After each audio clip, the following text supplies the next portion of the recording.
Hey everyone, we're just wrapping up the Stray Cat Customs down here in Dewey, Oklahoma for the weekend, and I'm not showing you the car show, but I do have a couple of really sweet rides here that I want to share with you guys and the builder, Micah. Hello. So let's start walking around and talking about these things and tell us what all you've done to them. Let's start right here then. What do you got? All right. Well, this is a 1993 ex-Marine Humvee, and I bought it off of govplanet.com. It's a website. They sell surplus military equipment, and I got it a couple years ago, and I had this idea. Well, I wanted to build a Humvee for a long time, and I had this idea that, you know, let's take a Humvee and like the widest vehicle on the road, and then take 5.5 inches out of the roof and make it look even wider, and then slam it, make it two-wheel drive, and put a big block in it. So that's what I did. And you did it all yourself? I did everything except my husband built the engine. Okay. So yeah. Speaking of the engine, let's talk about it. What is it then? It's a Ford 460. It's bored out 60 over. It has like he balanced all the rods and everything. It's got all the cool stuff in it. I'll flip the hood here real quick. It did, when we started on it, it did have the stock heads on it. He had done the valve job, but we decided to go ahead and go a step further, and we put Edelbrock Performer RPM heads on it. And now I did swap the heads with his supervision, and then it has an Edelbrock ProFlow EFI4 system, and so that's a multi-port injection, and you just get in there, you turn the key on, and it just boom, starts right up. Did you like that sound effect? Yeah. And anyway, it runs great. I still have some more stuff to do under the hood. This is the factory Humvee radiator, and it looks enormous, and I thought it'll cool like really awesome, but I went to a lot of work mounting it, and then to find out that they're chronically, like, it's a bad radiator. They just don't flow. And like I talked to some ex-Marines that worked in the motor pool, and they're like, yeah, those are awful radiators. And so anyway, here in the next couple weeks, I'm going to swap it out for a different radiator, make new brackets again. But I finished that, and it's going to be done under the hood. Sweet. So I'm looking down here. I'm not seeing any front stub shafts or anything, so it's not four-wheel drive. And is that a Hummer chassis under there then? Well, I'll come back around, make sure everybody can hear me. No, this is actually, it's a chassis out of a GMC van. They said it's either 2012 or 2014. It's like the Express van. Express van, yeah. And and it was a rolling chassis for $150, right? Sweet. So I mean, I had to go with that, but by the time I had it ready to where the body would fit back on it, I'd already cut it 8 different places. So I had to narrow it, I had to shorten it, I had to remount the springs under the back. Instead of being on the outside of the frame rails, the springs are mounted under the frame rails, and then the left frame rail ended up being on the right hand side and vice versa, and welded back up. Really? Yeah. So it was in the front, I seed the frame too, and probably about 2.5 inches on that. And so that was a long ways away from it being a direct fit. Right, it was not a direct fit. But we have, and it's mostly done, but the way it's sitting now, I use lowering springs. Well, I don't have a lot of suspension travel. So, hey, it rides really great as long as I don't hit a bump, right? Well, I have drop spindles now, and I'm going to swap out the lowering springs for the factory springs and run the drop spindles. And the thing gain some suspension travel. Well, yeah, we'll gain the suspension travel. I'm waiting on a new set of wheels. U.S. Wheel Corporation. Got to get a shout out to them. They're sponsoring a set of 20x9s, and they're doing a custom powder coat OD green. Nice for me. One-off. They're one-off. I think they have some other wheels that they do an OD green on, like some 17s, but they don't do the OD green on 20s, as far as I know. So I feel like, yeah, I'm pretty special. That's pretty cool. I think I literally wore them down. I just kept on sending them pictures. I said, I really want your wheels. This is what I'm doing. And I sent them probably, I don't know, maybe 15 emails. And finally, the vice president said, okay, let me get some wheels going for you. Yeah, and so then, and I'm going to go with a little bit narrower tire. You know, when I started on it, I thought, you know, like 20-inch wheels, or like the tires would be unaffordable.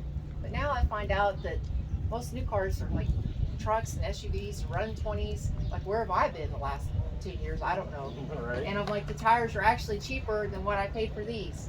So I could have just saved myself a lot of work and got the right thing. It's part of it, though. You gotta go through the process. Right. It's a learning experience. Yeah. Yeah. Cool. So what did you have to start with then? Was it just the body you had to start with, or? Well, this Humvee was a 4-man soft top, but it didn't have the doors on it. It didn't have the soft roof on it. All it had the hood. It was sitting on a frame, but they had borrowed parts off of it, so the rear wheels were towed out like that, and they took the brake rotors off and the calipers. To talk about a waste, okay? So like, this thing only had 3,000 miles, and Uncle Sam parted it out and took parts off of it. I paid $3,500 for it, and it came with a full tank of diesel, right? Really? So a little bit flat, but it was still diesel. And all I ended up using was the hood and the tub, and then I literally just built a whole vehicle around it. Yeah. Well, so it came together awesome. I love the doors. So these aren't the original doors. No, in this case, it would have had soft doors, like so some round stock, and then fabric wrapped around it, or canvas. And the doors, I framed up out of 1.5-inch square tubing, and I have a tubing bender with square dies, which I love, and then I have a tubing roller. So like the tubing roller, it does like a long sweeping radius. Sure. So as you can see, I didn't want a flat door because I thought flat was boring. And so this is straight. This has a little bit of radius, a little bit more. And then it goes from here to this one's a little bit more radius. Finally, this one right here is really exaggerated. That adds a lot to the look of this thing, because, you know, just the regular stock Hummer, like you said, it's pretty well just flat. It's just flat, and some of them have an X in the door. Mm-hmm. The civilian versions, the doors are kind of protrude out with a kind of maybe a hexagonal shape in the door. But which, by the way, to find a set of like real Humvee doors, or Hummer doors, the H1s, you could spend $12,000-$16,000 on a set. Really? They're crazy expensive, like out of this world. So you can spend some time making some doors, right. and So justify I have like literally how many months? You think 4 months? I probably have 4 months in these doors. Really? And so I skinned it on the outside with aluminum, and skinned it on the inside with aluminum, and then it's filled with rigid foam. So it's just real dense sounding. Yeah, it's not tinny sounding. Right. And then I don't have my door seals yet, but you can tell, like, when I shut it, it's just like nice fit. Yeah. Very nice. And I try to, I'm really a stickler about gaps and whatnot. And then another thing, the Humvees, this door comes straight down and like that, and I wanted something a little bit different. So they had a reinforcement gusset, and so I just decided to match that gusset, the profile of the door. So I made this panel to come forward and meet the door.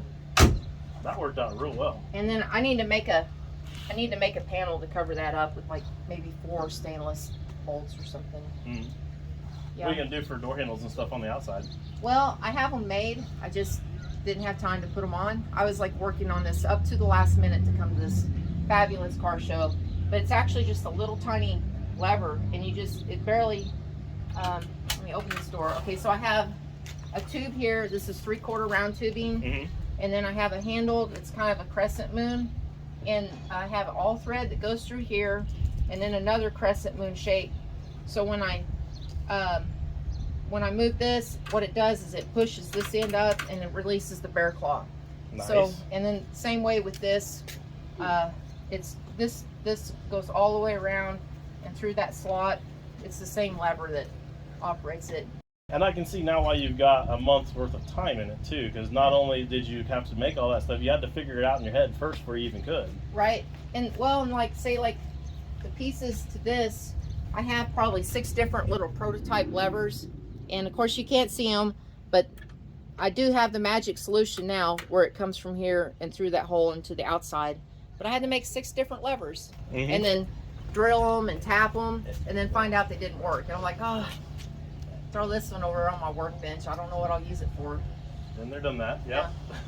And the dash is, I started all from scratch with the dash. I love the dash. The interior thanks. on this thing is beautiful.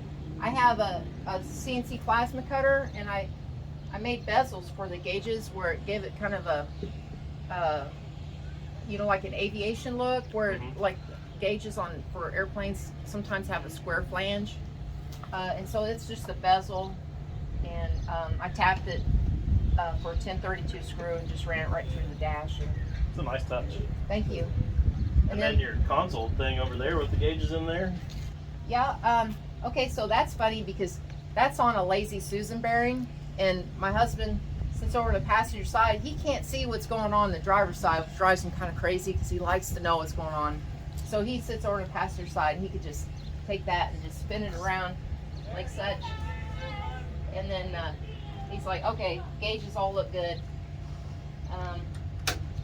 And like the little toggle switch guards, I'm really nerdy. Like those are exact reproduction of the space shuttle toggle switch guards. Like, Really? yeah, because like, you know, growing up, I don't know how old you are, but I'm 48, so like growing up, the space shuttle was the thing. Sure. So I'm like, oh cool, toggle switch guards like the space shuttle.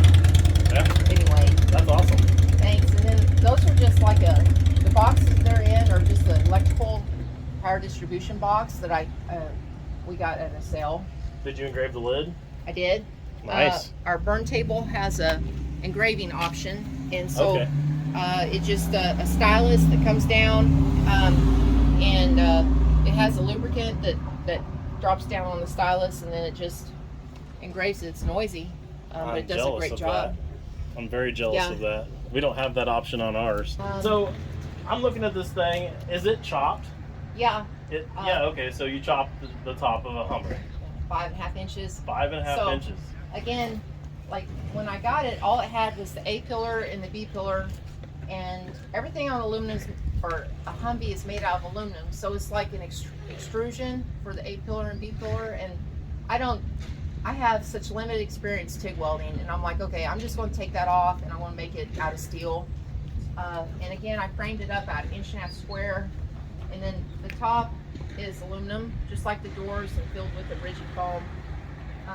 But on I laid the A pillar back a little bit instead of making it pretty much straight up and down. Nice. 5.5 inches out, I wanted a wagon style roof, and in my mind, like I wanted something that kind of had a little bit of curve to it. So, you know, like from here back, this is just a real light radius, sweeping radius, and I couldn't figure out, well, I could make this flat, but I decided, like, I love old Mustangs, and I'm like, you know, I think I'll put a scoop in here. Yeah. You know, and it's like, it does direct air, like when it's hot, to the back passenger. So it is, you can say it's somewhat functional. And probably, I don't know, maybe probably 3 months in building in this top. Yeah. Well, that is a huge top. I'm sitting here looking at it. What is it? Probably close to 10 foot long? Exactly, almost. In the inside, there's one piece that runs right down the center, a 4x10 sheet of aluminum. Just one piece, one's from one end to the other. I had to trim an inch off. So that would be, 9 feet, 11 inches. And the outside, I split it up so I'd have the seam in the middle. But it took 3 sheets of aluminum to do the inside and outside. Yeah. The way I cut it. And then the side, these panels are metal. They're 18 gauge, and I used 18 gauge because it's what I had. But it probably would have gone a little bit better if I'd used 20 gauge. Making some of these parts, it fought me a little bit. And I got to ask about the rivets. Oh yeah. So I don't know the exact count, but I've gone through over 2,000 rivets at this point, and we have a pneumatic rivet gun. Thank goodness, or else. Thing for that, yeah. Yeah, or else like I'd be doing this, and my hands would be look like some kind of cartoon hands. Yeah. And I'd be flailing my hands around, and they'd be like, "That lady's got huge hands." Yeah. They're bad enough as it is, but yeah, 2,000 rivets, and and thank goodness for pneumatic air gun. Yeah. So I'm looking back here at the back. You've got looks like a custom bumper, and your exhaust is coming through and everything. That's pretty sweet. Right. Thanks. So I made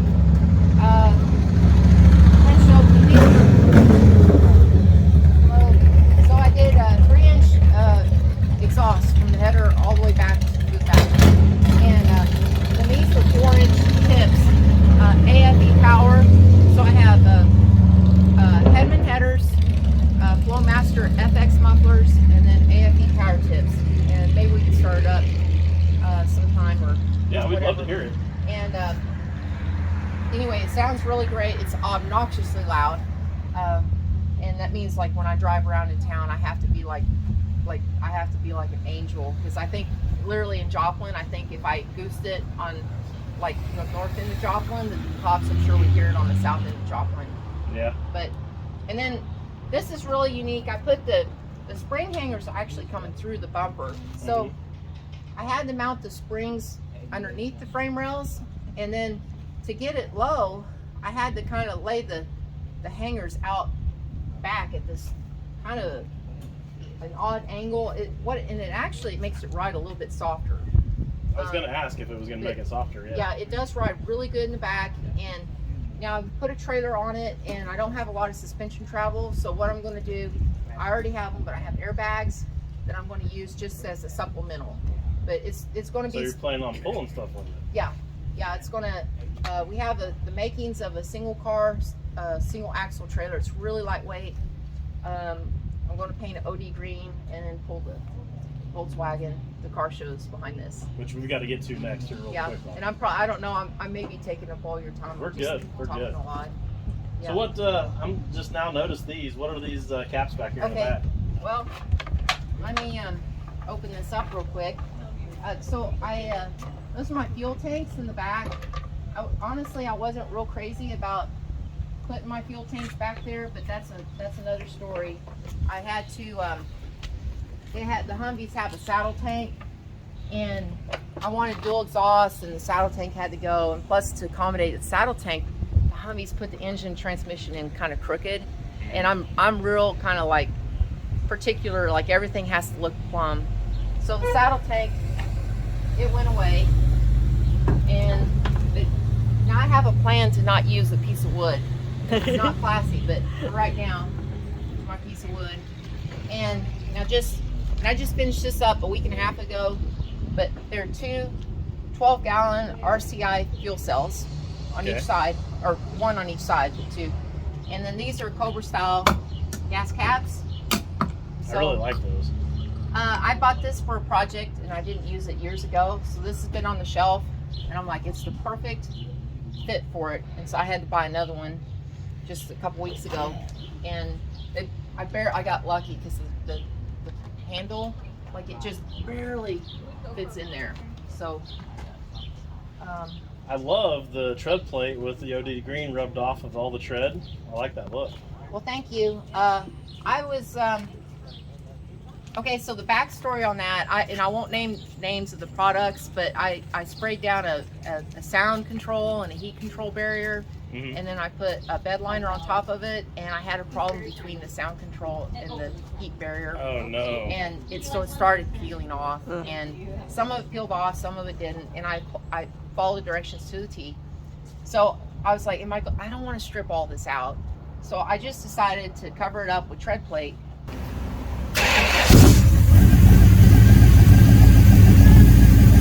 Yeah. That's a robust sound. Yeah. And I hear a gear drive. That has a gear drive. I think probably can't hear me. Probably not. It has a gear drive.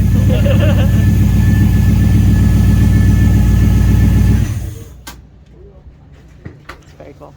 So, yeah, I had to really twist my husband's arm to put a gear drive in because he's like, those are just noisy and they don't serve a purpose. And I said, they just make me happy. That's the purpose. Yeah. Yep. Well, you want to talk about the bug now? Sure. So this is a 1967 Volkswagen, and I cut it every which way but loose. It's been chopped 3 inches. It's been sectioned 1 inch. It's been channeled 2 inches. And it's shortened in length 6 inches. Nice. So is there any part that's still stock? not really. The door skins. The door skins? Yeah, the doors. Well, I kept, the bottom of the doors is all stock, but of course I had to change the door posts or swap that around. But I'll give the people tricks for chopping a Volkswagen. Like, everybody has a different way. But, and I forgive it because it's dirty and like I'll never paint a car black again, ever. But, so when I chopped it, I took my 3 inches out and I moved my roof forward to match the A-pillar. Okay, and then I took the B-pillar and I pie cut it and I leaned it forward. So I like an angled B-pillar. It makes it look like it's going faster when it's sitting still. Sure. So now here's where like I strayed off the normal path, which, I mean, normal path to me, I'm like, right. So anyway, so then the roof is like right here, but the rear clip was like right here. So, and I didn't want to lose the ball shape. So many of them, when they do it, they screw the roof up and it has like a flat spot in it or something. Right. So, like, this roof has literally no body work except around the edges. Like, I shaved the drip rails and like right here. And what I did was I took the rear clip, this section here, and right behind the door jamb, and I cut it 6 inches out right here. That was the magic number. So folks, if you're watching, 3 inch chop, you can take 6 inches out of your quarter panel and not have to do body work in your roof. It comes right back together. Yeah. It's about 6 inches, right? I don't know. It was 4 years ago, so don't like hold me to it. Measure twice, cut once. Right. And the Buick tail lights. I have a tubing roller. Again, just like we talked about on the Humvee, it's like one of my favorite tools. So if you look around, there's so many things that I rolled in the roller. This car was rotted out really bad. Like, I went to take the interior out and I stepped through the floor. I was like, oh, we got a problem. But like the rocker, instead of trying to patch a rocker, I took 1.5 inch square dies, and then I used the tubing roller and I rolled a new rocker. Nice. I mean, clean. Like, you're not going to hear that trick from anybody else probably. Or maybe you will. I don't know. Adds a ton of strength to it. Looks great. Yeah, and it's like, boom, I have a new rocker. No, I don't have to mess with welding rust. Nothing. So that's a nice touch. Yeah, and and thank you for the compliment, by the way. And then the dash, you can see extensive use of the tubing roller. And I wanted like a double hump dash to give it like maybe the feel of like an old airplane cockpit. And then I came out with like maybe like you might call it like a little eyelid that it's comes out about 3 inches in the center. And then with a tube frame, I didn't need the tunnel. And see, the Volkswagens get their strength from the tunnel, the spine. It's like a spine. Yeah. So I still needed a way to hold up the shifter. So I don't know if this is a word, but I took tubing and I made it swoopy. So that's really pretty. Thank you. there's actually some louvers under the floor too to direct air into the oil cooler. Okay. To be honest with you, I think it's 243. But anyway, this hood, look at all the pollen in the air. My goodness. Yeah. That's a lot. This, like, we put the louvers in, and I kind of I've spent hours and hours and hours sanding this hood, but I put reinforcement in the hood to keep it from going like this. And like, here's a trick: don't, like, if you're doing reinforcement welding a Volkswagen hood, weld it on this side so you just work your bondo out this way. But no, I welded on this side of this body line, and then even though I didn't warp, it just had just enough little divots. I'm like, oh my goodness, now I had to work body work that way and work it into the louvers. Into all those louvers. Yes, and I spent hours. That sounds like fun. Yeah. But while I was at it, I got creative. I kind of built this up here, made a little bit sharper corner. Stuff like nobody would ever notice it, but this is a little bit sharper and taller coming down. I do notice that now that you say that. I didn't notice it before. Right. But yeah. Yeah. That is taller. That's neat. That's a nice touch. Thank you. It did. I was practically in a straitjacket by the time I finished the hood.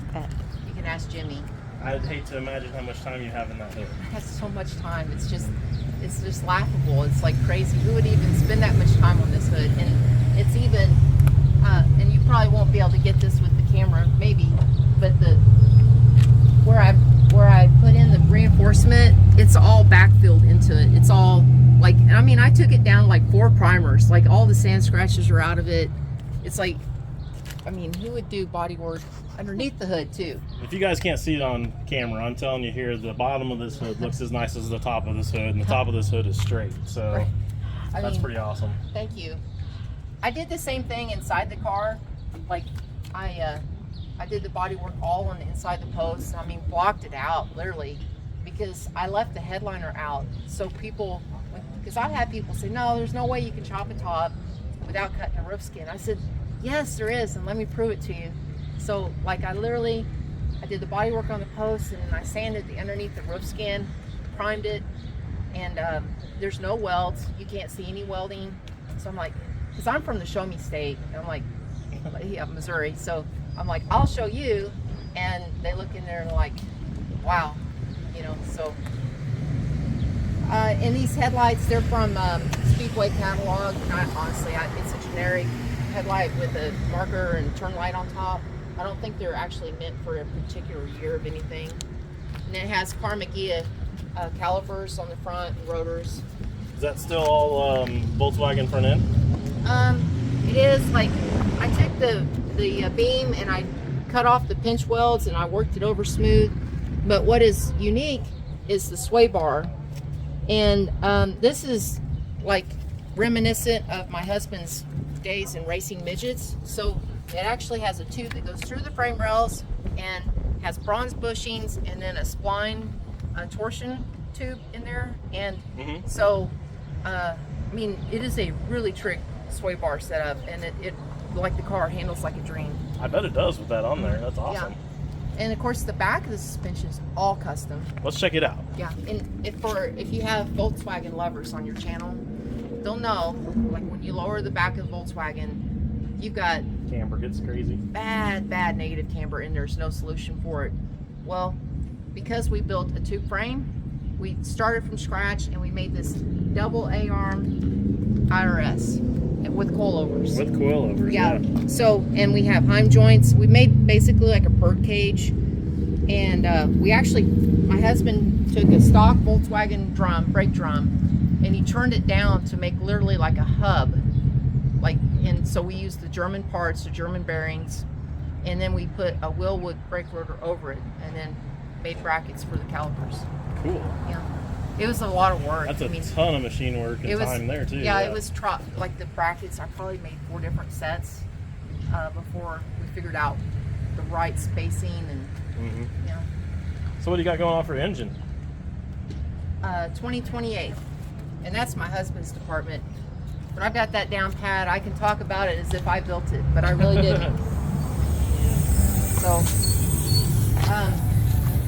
So it's a brand new scat block. So we actually didn't do any machine work to the block, and doing it, if you get a brand new scat block, it's thicker in the places that need to be thicker rather than try to take a stock case and bore it out. Gotcha. And then has scat heads, dual Weber carburetors. I did take the fan shroud and I welded the lower pieces together and then I made it all smooth. I came up with this really trick bell crank setup for the throttle. So we used a Morse cable. It comes around and then goes up front. So like when I step on the gas pedal, it pulls back and then the bell crank pushes up. And the throttle's like super sensitive. There's no play in it. Hinge on the hood or deck lid or whatever you want to call it now, I guess, is pretty cool. The way you've got that over there on that tube. Yeah. So the story is, I channeled the body, and so the engine's actually kind of, you think in terms of channel, the frame and the drivetrain is up higher up into the body, and it makes the body look lower. And so I didn't have any room for hinges, and so I came up with this thing to open it like a clamshell. And then originally we set it up for just the 1600, but you know, we got greedy, we wanted more power, so we did the bigger engine. My husband did.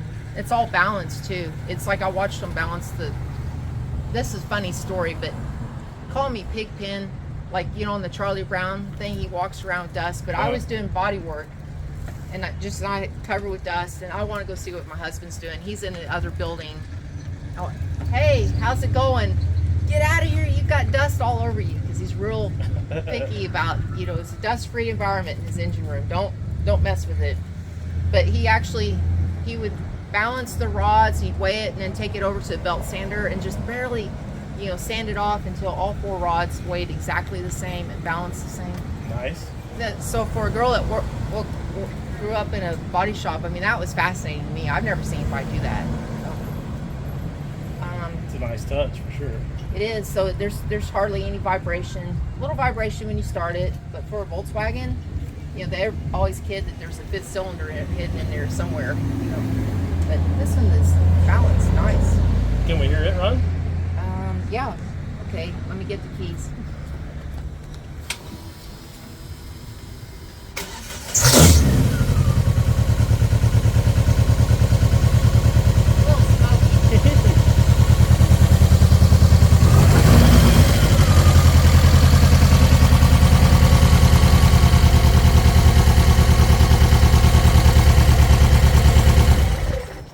Sounds healthy. It's pretty stout for a Volkswagen. Yeah. Yeah. I was going to say something else, but I can't remember now. Well, I'm super impressed with both of your rides. I think you did a killer job on both of them. Thank you. And if you guys want to check out any more of her stuff, you've got a YouTube channel now, right? I do. It's under Wolf Customs. I guess you're supposed to say the @ Wolf Customs. Wolf Customs, to or be just, technical. Like I don't know anything about this technology stuff, but I can build a car. Anyway, but my videos, like I got really great tips today on how to make my videos better, and I really appreciate it. Like, you made my day. Anyway, so they might be more interesting now, because like he showed me how I can actually. Oh I'm sorry, my husband's making dirty symbols to me, but that's a turn red in the face. But now I'm going to actually be able to like do like the, what'd you call it? Time lapse? Time lapse. Yeah. Okay. So now when people are going to start watching my videos, like maybe you'll actually see me working them, because up to this point, like I just talk about what I did that day. Well, thank you for showing us your stuff. Like I said, we really do like it. It's pretty awesome stuff. And yeah, I encourage everybody to go over and check out our YouTube channel. I really appreciate you taking time to do the video. No problem. Yeah.